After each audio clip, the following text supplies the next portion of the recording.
Live coming to you from our studio here at Adesanwe in Accra. My name is Martin Asiedu Date. Here are the headlines for this afternoon. Flag bearer vetting committee of the governing New Patriotic Party to present their report to the National Council today. Meanwhile, the party has opened nomination for orphan constituencies across the country. Also coming up in the bulletin, the NDC in the Asin North constituency is promising to give John Mahama 62% of votes in the 2024 general elections in what they call the Asin formula. And later in business, interest rates continue to surge as government records 31% oversubscription of treasury bills.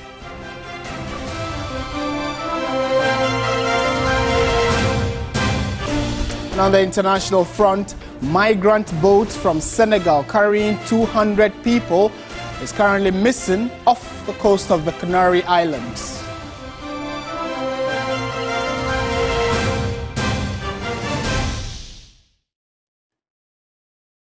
All right, my name is Martin Asiedu Date. Let's settle for the details. We are live around the world on 3news.com and on DSTV. You're watching us on channel 279. This afternoon, the fate of the 10 presidential aspirants of the governing New Patriotic Party is to be known soon after the vetting committee submits its report. Now, the committee last week rounded up the vetting of some 10 aspirants seeking to lead the governing New Patriotic Party into the 2024 elections, hoping to break the proverbial 8. Spokesperson of the committee, Obi Amwa, told journalists that aspirants would have 48 hours after their report to have any concerns addressed. The most important thing is that we've complied with the mandate of the National Party to ensure that anybody who has applied to be counted as a presidential aspirant has gone through the process. As the chairman said, by Monday we should submit our report, and by rules and timetable, within 48 hours, if any person has been disqualified, he has the right to appeal to the National Appeals Committee before the process continues.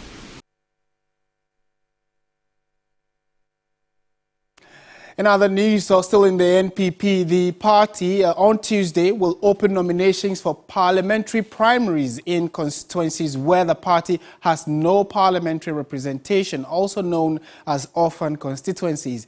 Male aspiring candidates must submit a non-refundable filing fee of 35,000 cedis, while women and persons with disability would have to pay 50% of the fee.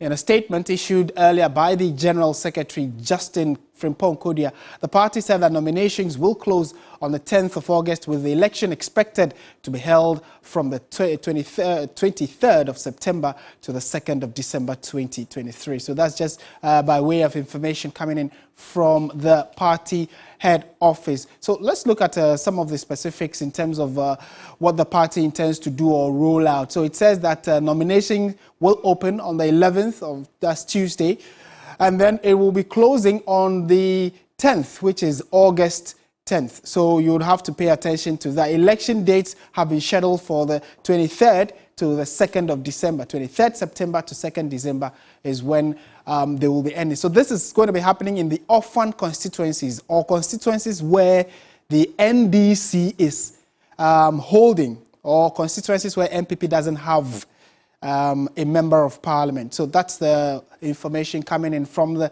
NPP. Also, if you go to our website, you get specific details where they are saying that male aspirants are paying 50,000 cedis, whereas the women and persons with disability or who want to stand would have to pay 50% of that amount. We'll try and get what's happening at the party headquarters short when we are able to connect to our correspondent there. In a related development, or this time around to the camp of the NDC, where the party, after winning a landslide victory in the Asin North constituency, is challenging itself to winning the entire central region for John Dramani Mahama in the 2024 elections.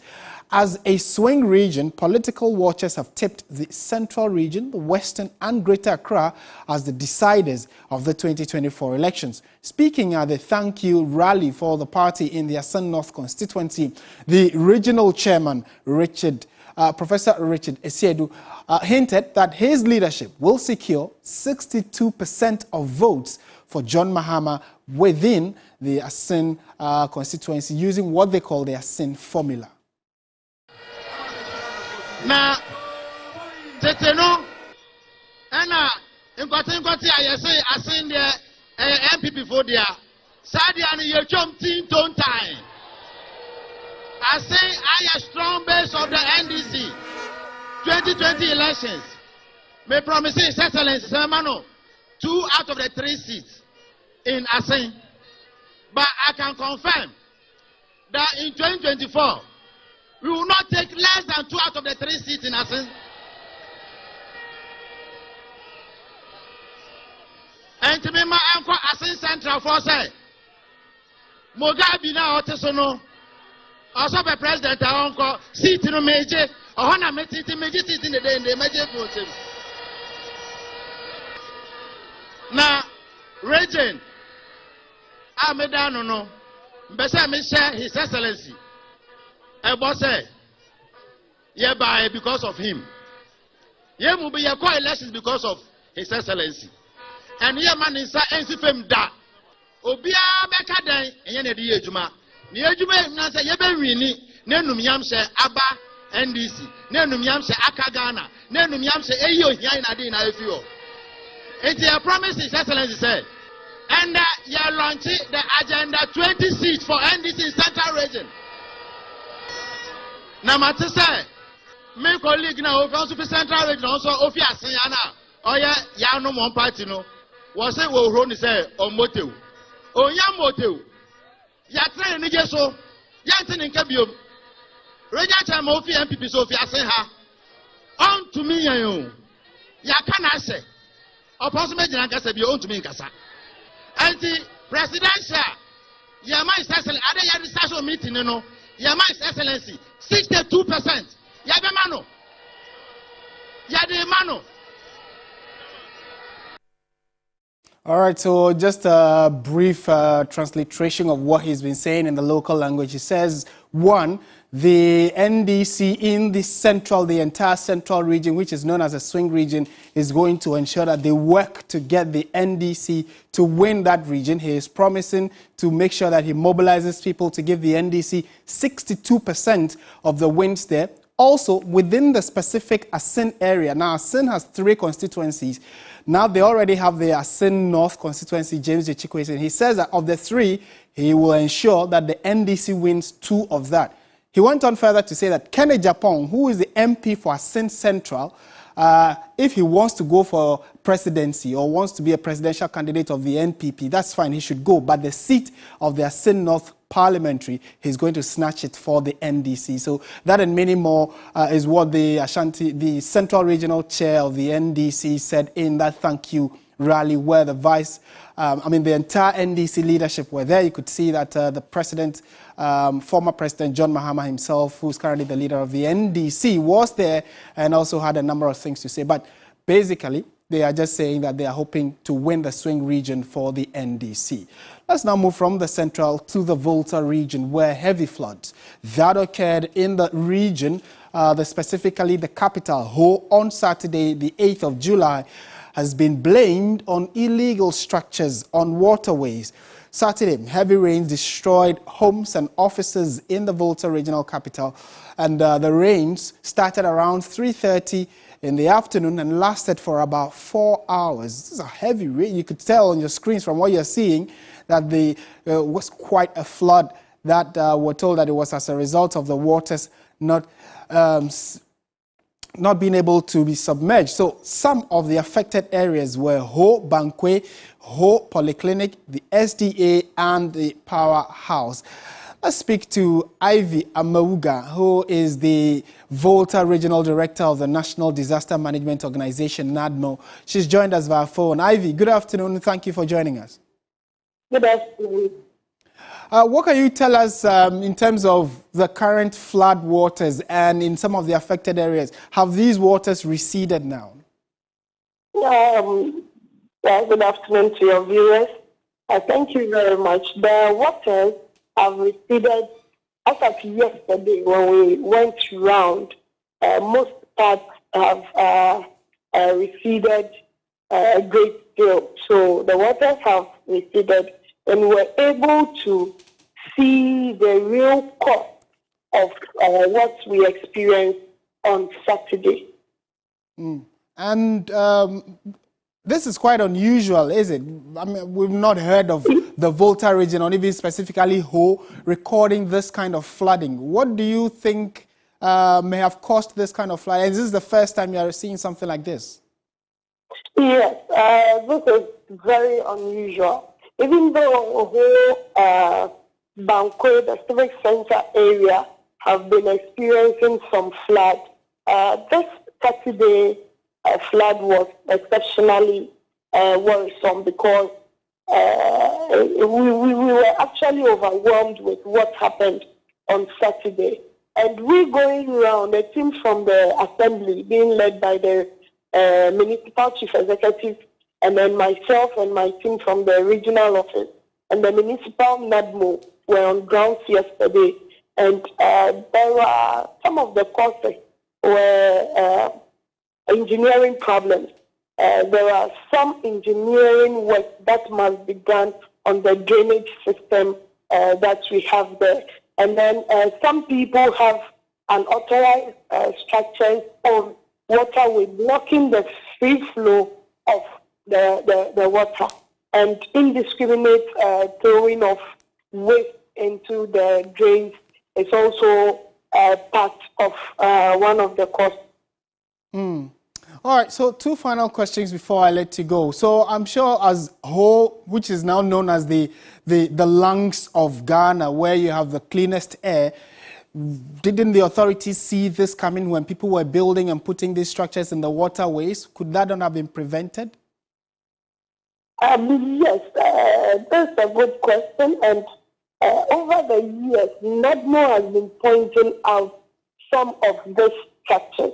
In our reports, we have pointed over and over again. And I'm just happy that yesterday the MC was a former regional NADMO boss, so he's very much aware of what we've been giving to the response we've been giving to the assemblies, and then he has assured us that those structures will definitely be pulled down, and actions will start this morning. So that is what he told the assurance he gave me yesterday when we went around. Okay. And finally, what kind of assistance have you given to the affected persons, NADMO, I mean? Yeah, currently, you mentioned some places that also got affected by the flood.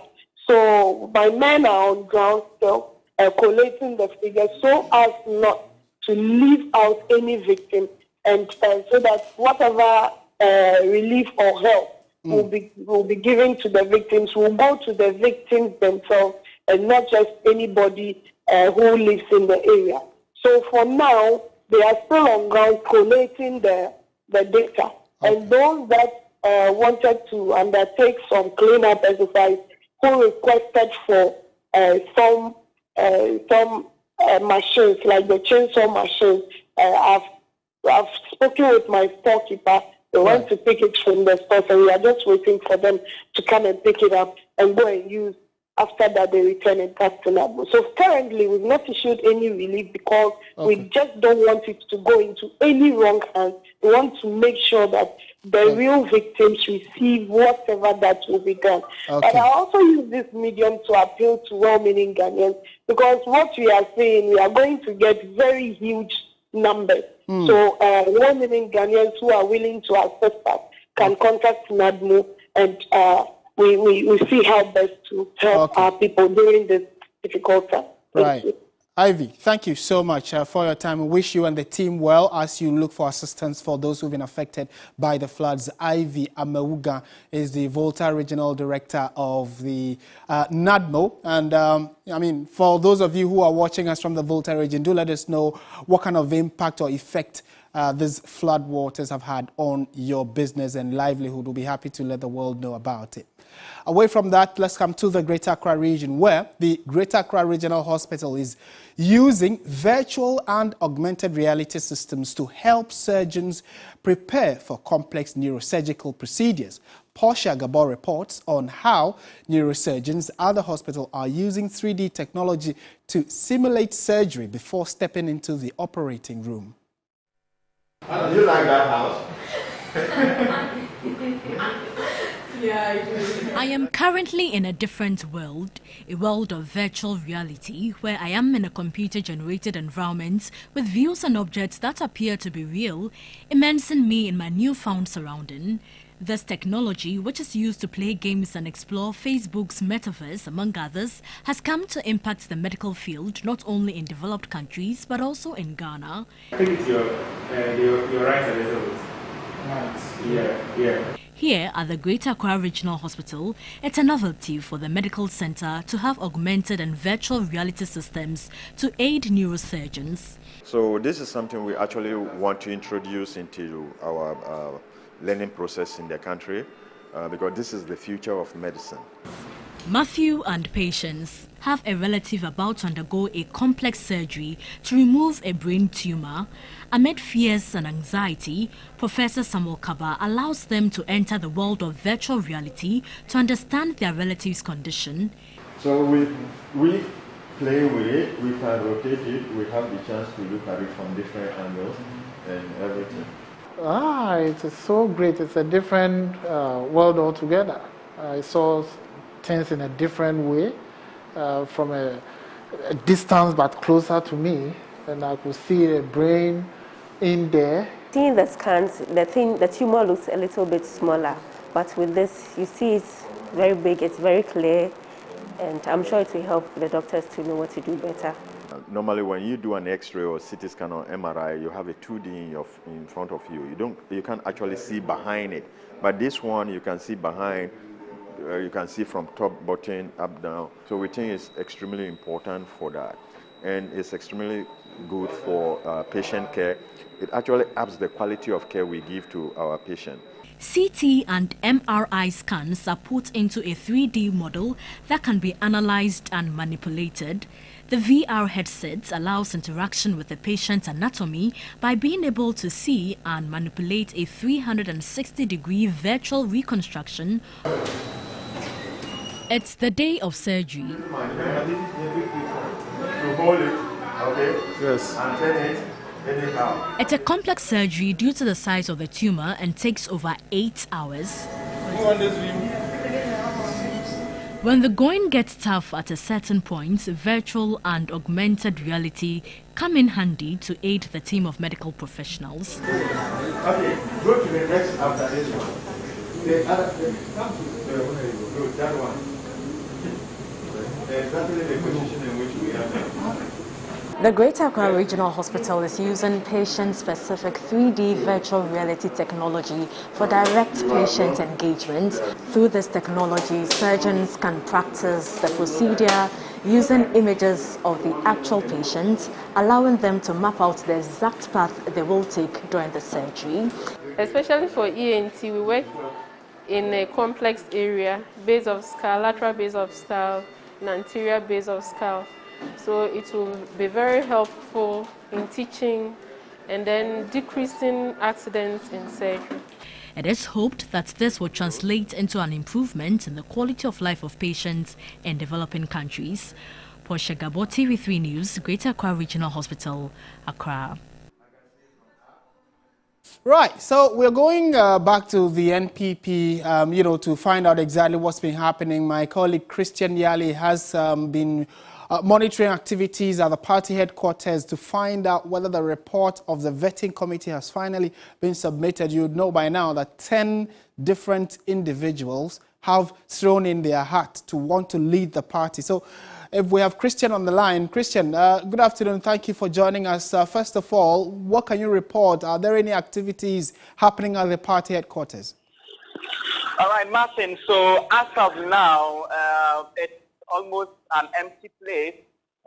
You don't see party faithful around or supporters of any of the aspirants around. But we understand that the reports will be submitted around 2 p.m. today. And what it also means is that after the report has been submitted, aspirants who are unhappy or who will be disqualified will have up to at least 14 days to make an appeal.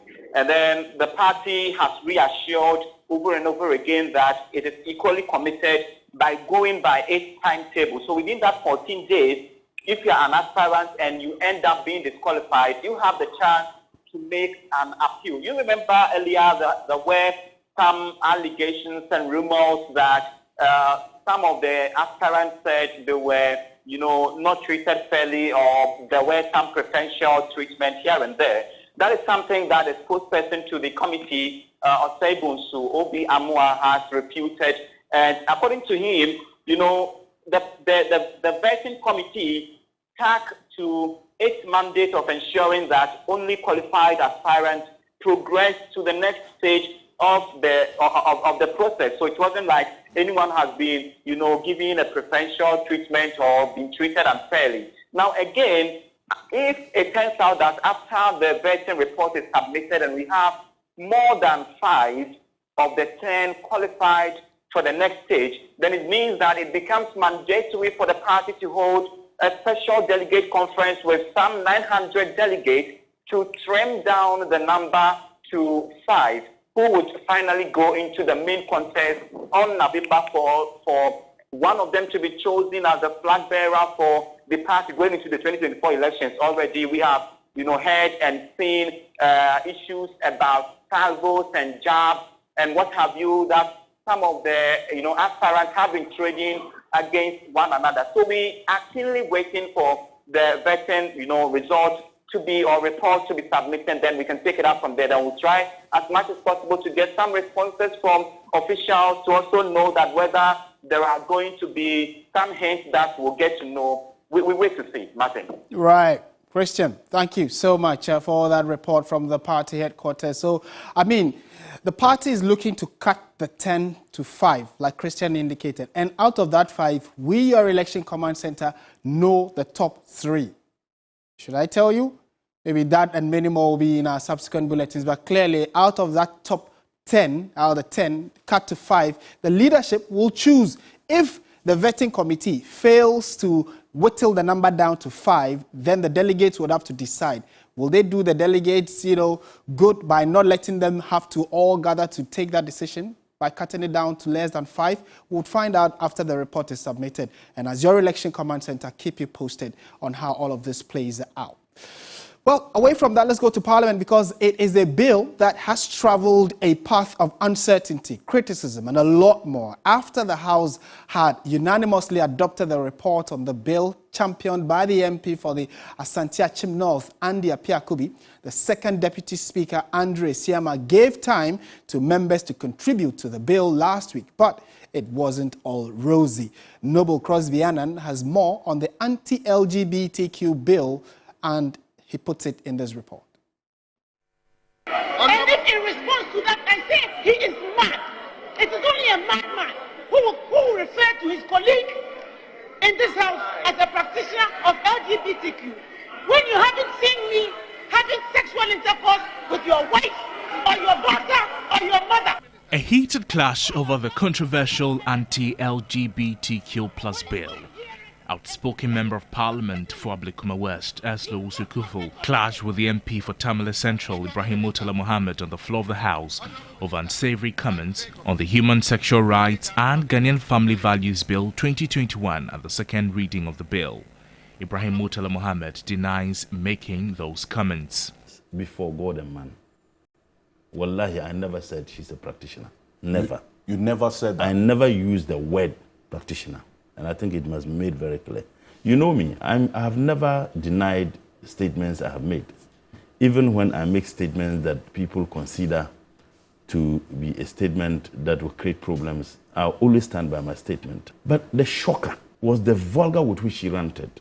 He suggests the second deputy speaker's lack of experience may have escalated the situation. The speaker cannot decide that I'm going to direct or do something in parliament that contravenes either the Constitution of the Republic of Ghana or any provision, if you like, in the standing orders of parliament. What happens in parliament?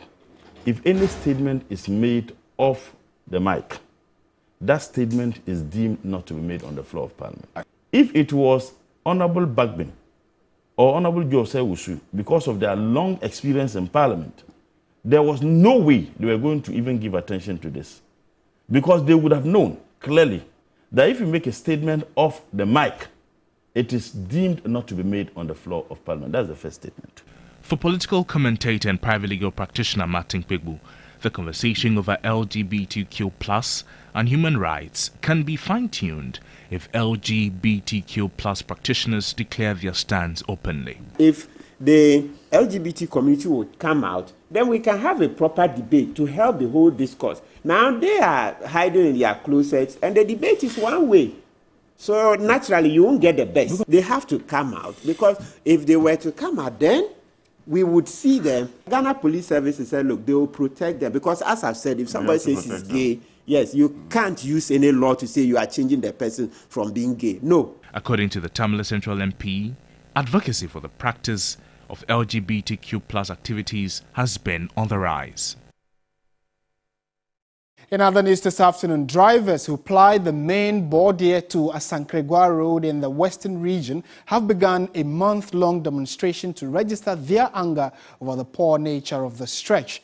The drivers, led by the Ghana Private Road Transport Union, GPRTU, have this morning blocked the main road, preventing the movement of any vehicle. Speaking in an interview, the GPRTU chairman of the area, Edward Miller, indicated that all efforts to get the attention of the authorities to fix the road over the years have proven unsuccessful, and as such, they believe demonstration is the only solution available to them. The stretch, which used to be covered with only 40%, I beg your pardon, the stretch which actually should take you about just 40 minutes of driving now takes 3 hours. This has increased the transport fares from 12 cedis to 40 Ghana cedis due to the poor nature of the road. According to the chairman, government representatives in the area have told them to exercise restraint as the road will be fixed after the rainy season. Passengers could be seen trekking on the road because they've had to alight from their vehicles to get to their final point of destination. The drivers have mounted barriers on the road and burnt car tires to indicate their anger and displeasure. So you can see that on your screens as they seem to have blocked. It's interesting how fire and water are on the road, all in the bid to ensure that they get the authorities' attention to fix the road. Now, President of Zambia, Hakainde Hichilema, is advocating for the deployment of technology to accelerate Africa's achievement of Sustainable Development Goals, especially Goal 6, which promotes quality sanitation and water for all by 2030. During a tour of the Accra compost plant, Mr. Hichilema said that Accra can do better in sanitation when the sector is prioritized. 2.1 million tons of waste are globally generated daily, with a chunk from Africa. 62% of these wastes are composed of organic materials. However, the low funding of the sanitation and water sectors, coupled with improper ways of handling waste, have persistently impeded the achievement of Sustainable Development Goal 6. The Zambian president, Hakainde Hichilema, was at the Accra compost plant as part of his 3-day state visit to Ghana to obtain first-hand information on waste processing and leverage existing technologies to improve the prevailing sanitation situation in Zambia. He observed that Africa is confronted with waste management issues because sanitation has not been a priority and called for a paradigm shift in funding. Time has come to allocate decent resources to the priorities of Africa: development, jobs. I don't think our populations will tolerate leaders who just talk anymore. I don't think so. And you all know why.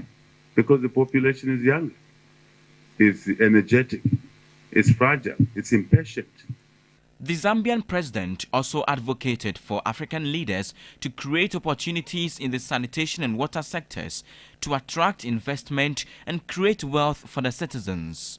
Some of us are pushing together President Nana Akufo-Addo and others on the continent that this must be top of our agenda on our regional meetings, ECOWAS, SADC, East African Community, and the African Union, not just talking politics.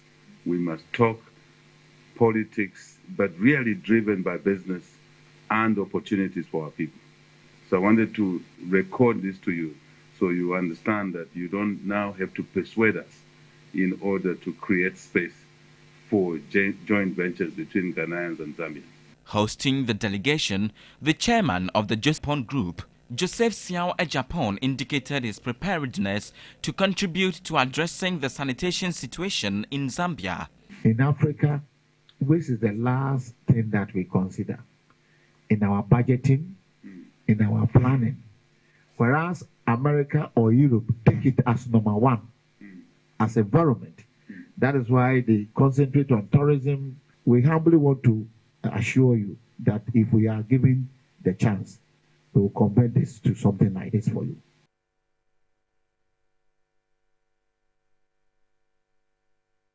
All right, and we have some news coming in from the Ghana Gas Company. You recall that on Friday, parts of Accra witnessed, not just Accra, but major parts of the country witnessed some power outages. And we had statements from both Great Coal and the ECG and the West African Gas Pipeline. Now, the Ghana Gas Company, which was also captured and blamed for the non-availability of gas, have just released a statement to give their side of the story. And they are saying that, first of all, the situation has been resolved and that the power outages were as a result of gas which was supposed to come from the Atuabo gas processing plant. And in the statement, it says that this unfortunate situation was caused by an upset of our on-site power generation system, causing a temporary shutdown of the Atuabo gas processing plant on Friday from 10 a.m. to 5:30 p.m. This resulted in about 30% reduction in the gas we deliver to our downstream power and non-power customers. Our engineers and third-party contractors worked assiduously around the clock to restore normal operation in 5 hours. Bottom line, Ghana Gas Limited's policy of continuous improvement of our processes enables us to strengthen our business as a strategic partner of the various power generation companies.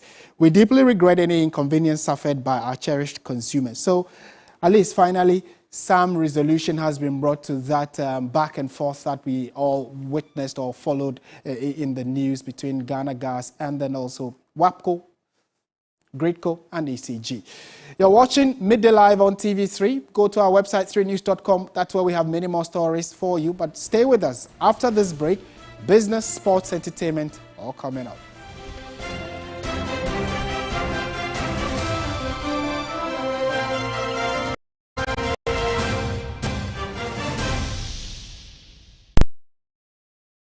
Ladies and gentlemen, we're going to demonstrate to you the superior properties of Flamingo paint as compared to other paint brands on the market.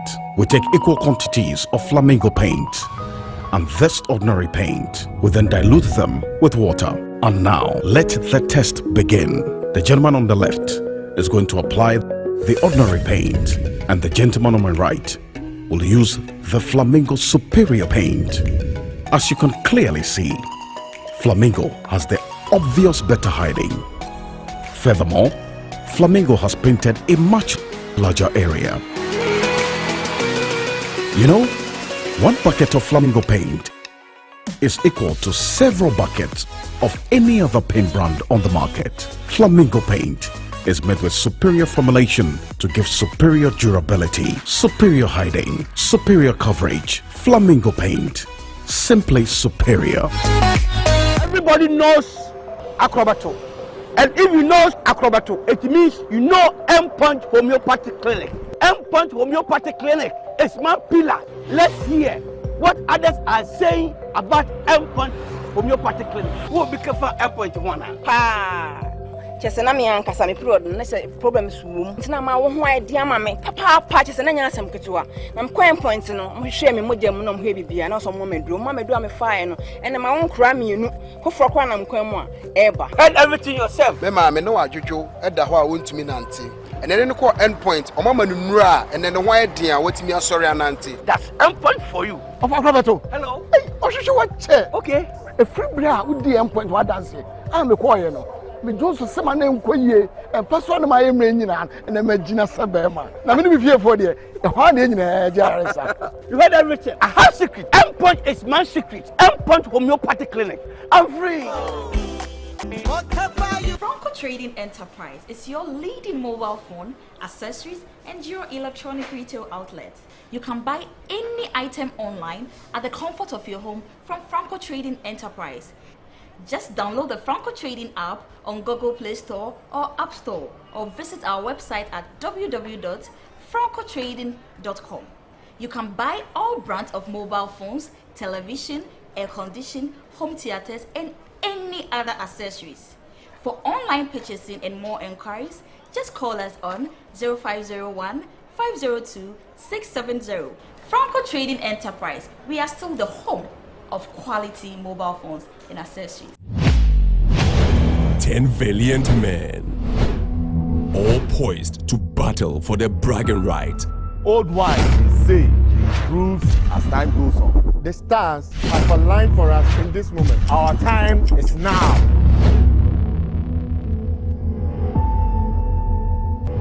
We did not come to first-hour shows. We came with our own. Fresh power, phenomenal strength, new and never seen before. Who takes the title? Ghana's Strongest, the power to do. Catch the new season of Ghana's Strongest Sunday at 4 p.m. only on TV3. Ghana's Strongest is powered by Gasem, the nation builder. Brought to you by Mixi Choco, Channel Hot, Deluxe Acrylic Paint, Drugnet.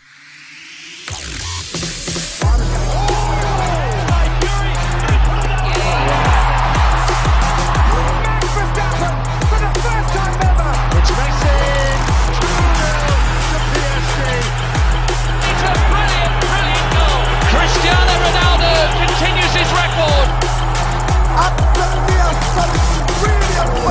What a dream debut! Ghana coming out again, the same squad. For the ball, he's got it! Throw it down, King! Sports Station, Mondays, 9 p.m. on TV3. Sports Station is brought to you by Betway, Nesta Mouthwash, Flamingo Paint, superior durability, superior hiding, superior coverage, simply superior.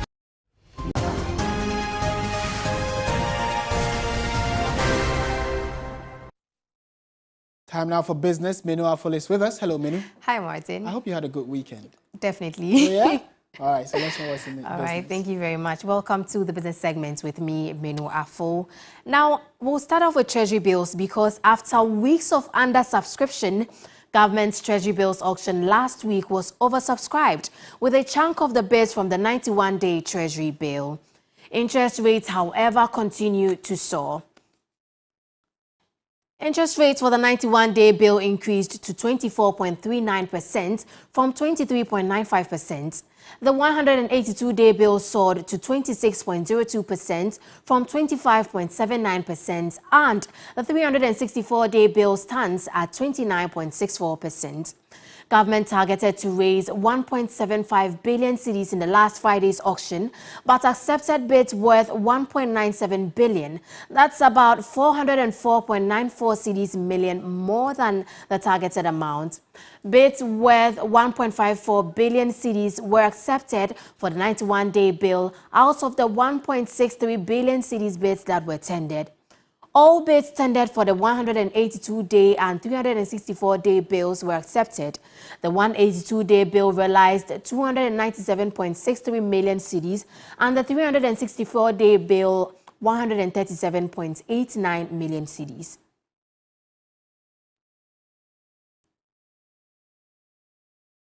We'll stay a while on the Treasury bills because a government intends to raise about 1.77 billion cedis in Treasury bills this week.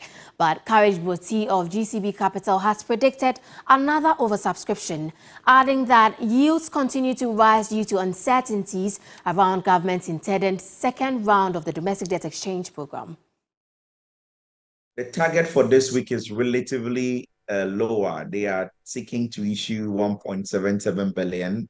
The refinancing obligation for the week, per my estimation, is about 1.67 billion, at least as we see on the CXD system. So all other things being equal, they should comfortably roll over this maturity and probably exceed it. So there should be some oversubscription at the auction. T-bill rates are still climbing. It's now the last auction cleared at 24.39%. That is 44 basis points higher than the previous clearing yield. And then the 364 is just around 29.65%, and a touch away from 30% levels.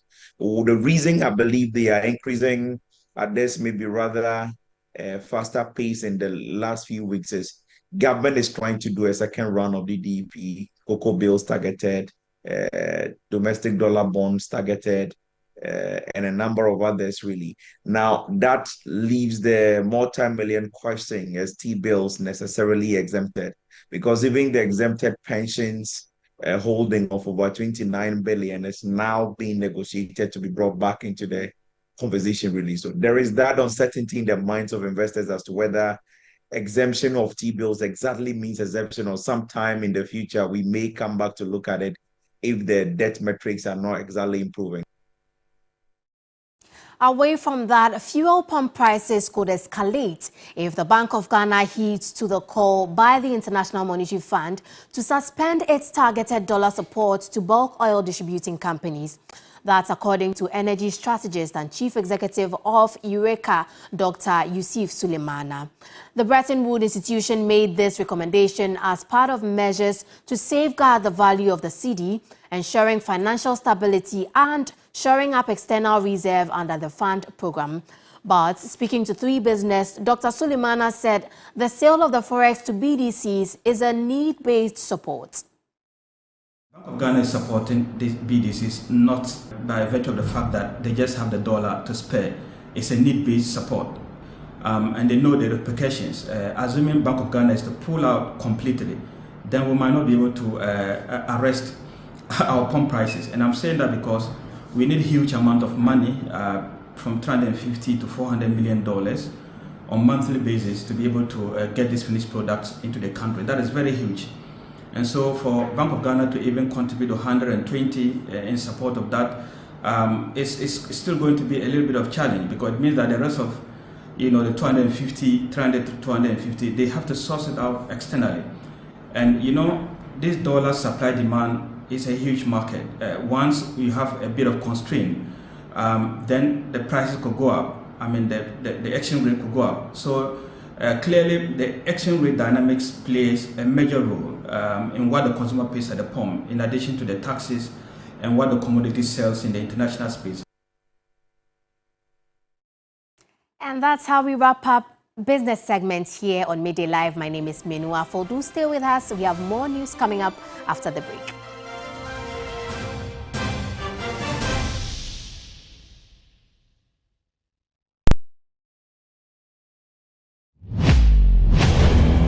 Valiant men, all poised to battle for their bragging right.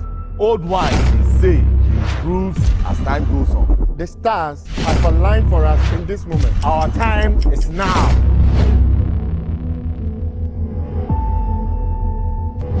We did not come to first time shows. We came with our own. Fresh power, phenomenal strength, new and never seen before. Who takes the title?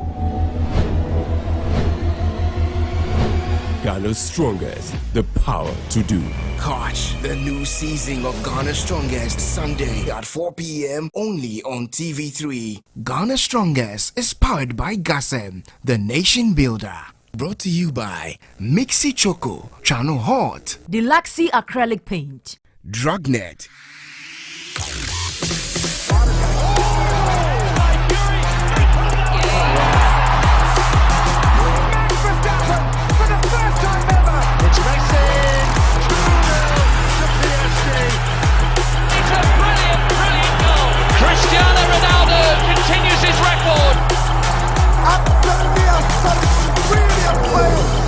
his debut. Ghana coming out again, the same squad. For the ball, he's got it! Throw it down, Sports Station, Mondays, 9 p.m. on TV3. Sports Station is brought to you by Betway, Nesta Mouthwash. Flamingo Paint, superior durability, superior hiding, superior coverage, simply superior.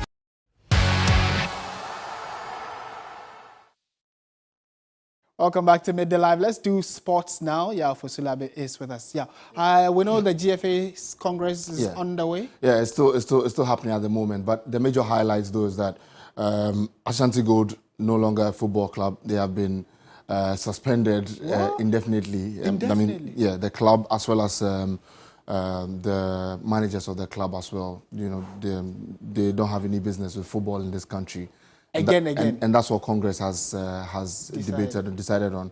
And it was just over 67 votes that voted in favor of the motion of getting Ashanti Gold out of the Football League. And so that's the major highlight. But also, Kurtz spoke very, a lot of people have called it emotionally, but it was a speech that I think replicated a speech that he gave us in 2019 when he wanted to win the votes of the Football Association. But that and many more coming up in the bulletin. Right.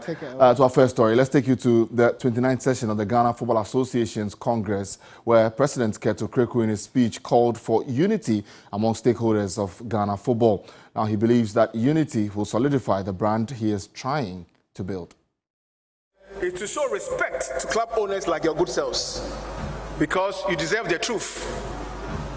The solution to our football problems is not to forge documents to mislead the public. The solution to our football problems is not to go over to my brothers here from members of parliament with lies. The solution to our football problems is not about NDC and MPP, because football goes beyond political affiliations. If you are interested in leading football, speak football. Because our people here know what is football. Our club owners and CEOs here know what football is about. And I know you know what your needs are. You deserve respect. You do not deserve lies. You do not deserve false propaganda. My brothers from parliament deserve the truth.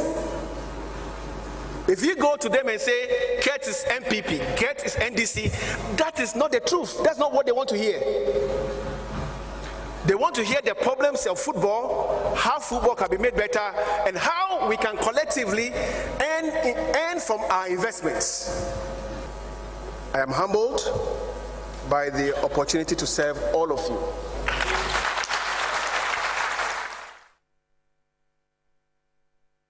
Well, that was the GFA President's speech there at the Great Hall in KNUST, where the 29th session of GFA's Congress is happening. Now, Ashanti Gold Sporting Club has officially been suspended by the Ghana Football Association from football-related activities of the association. Now, the motion was moved by Administrative Manager of Dreams FC, Aminu Shado, for the Obuasi-based outfit to be suspended, but King Faisal bankroller Alhaji Abdul Karim Grusa wanted the minors reinstated. After votes by head count that was conducted, 67 voted in favor of the suspension, while 17 voted against the motion. This officially and effectively seals Ashanti Gold's suspension by the GFA Congress.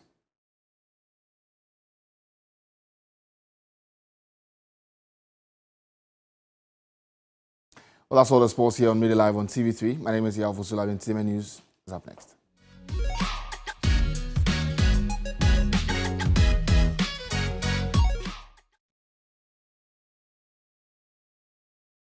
All right, and that's our cue for entertainment news. And Anita is with us. Hello, Anita. Hi, Marty. Hey, I know you're thinking that. I mean, we're offset. I understand. Yesterday was, I mean, the entire country was watching. In fact, the entire continent was watching TV3. Yeah, it was crazy. What were some of the highlights for you?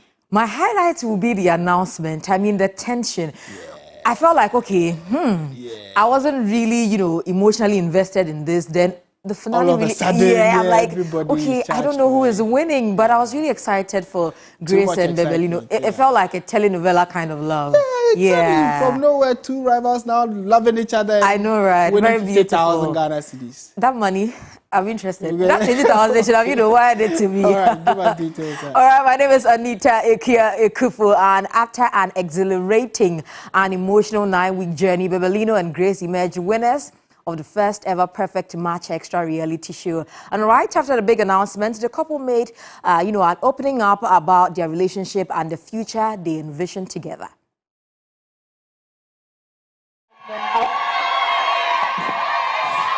As at 4:30 p.m. on Sunday evening, the atmosphere at TV3 was charged with fans, mainly fans of Grace and Bebelino, who had already arrived for the finale. It's been 9 emotional weeks in the first ever Perfect Match reality show, filled with passion, heartbreaks and self-discovery, and the couples have showcased their love and competed for the title.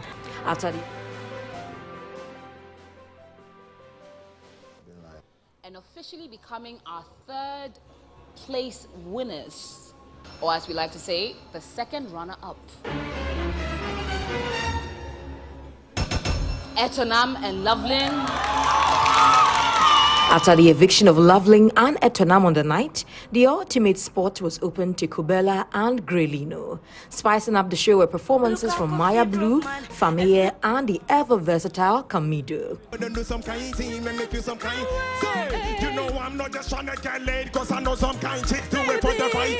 Baby, make a fire. And this was the moment everybody was waiting for. The winner of Perfect Match Extra Season 1 is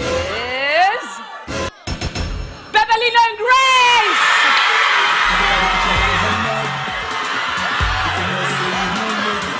The couples opened up about their relationship and the future they envision together. I mean, seriously, I wasn't expecting us to be so, for us to walk away being the winners, I mean, all I can say is thank you, Jesus. Are you impressed with the kind of fan base you guys have gotten? I mean, I'm surprised, I'm really surprised because I didn't expect it to be so big like this. I thank everyone for coming too. I thank Bebelino fans for the boots and the love and the support. I thank everyone. Grace, are you optimistic that this will turn into an item? Of course, you're already an item, so yeah. Something that your fans are calling that you guys get married eventually. Is this something you foresee in the near future? Of course, yes.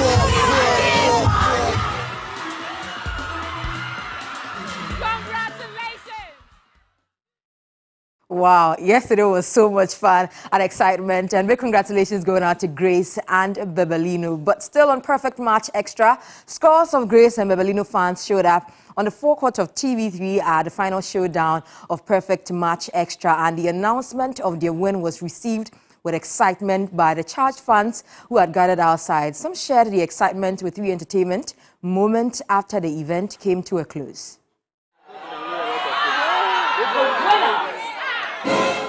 Of Perfect Match Extra Season 1 is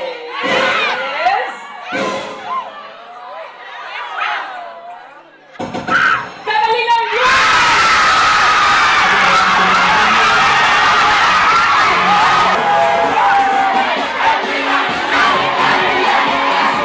And the fans are chanting high, high, high and high. I have with me here a Grelino fan. How has the experience been? Were you expecting your people, Grelino, Grace and Bebelino to win? Of course, I knew they were going to win because they came in, they knew nothing about this show.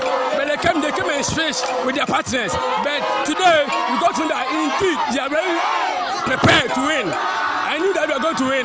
But what the drama is there, excitement, the nervous, the thing which they put it into, we knew that they were going to win. So we knew it. TV3, you have done well because we knew it, you are going to win. Now let me talk to this lady here. How do you feel? How are you feeling? My name is Grace, and my name has won. Oh, I'm so excited, overexcited. He's made it. Like he's made it. money is finished. Like, we are very, like, we are happy. After this big win, right? Yeah. Do you see a future? No, get married. No, get married. Sure, they will marry. This one is not fake. They are going to get married.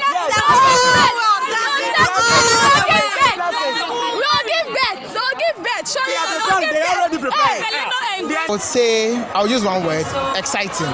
It has been exciting because I think it's something we wanted in the Ghanaian entertainment space, and TV3 didn't fail to bring it to us, and we're happy. So exciting is the word I use to describe it. Bebelino and Grace came up top. Yeah, that is my ship. I breathe Bebelino and Grace. I breathe Perfect Match Extra Season 1. And they are the perfect match of Season 1, exactly. So yes, they are the winners, and I'm happy. The thing we need to also take note is that relationship doesn't always end in marriages. But I am putting my last money on them. I want them to get married, so we continue the ship.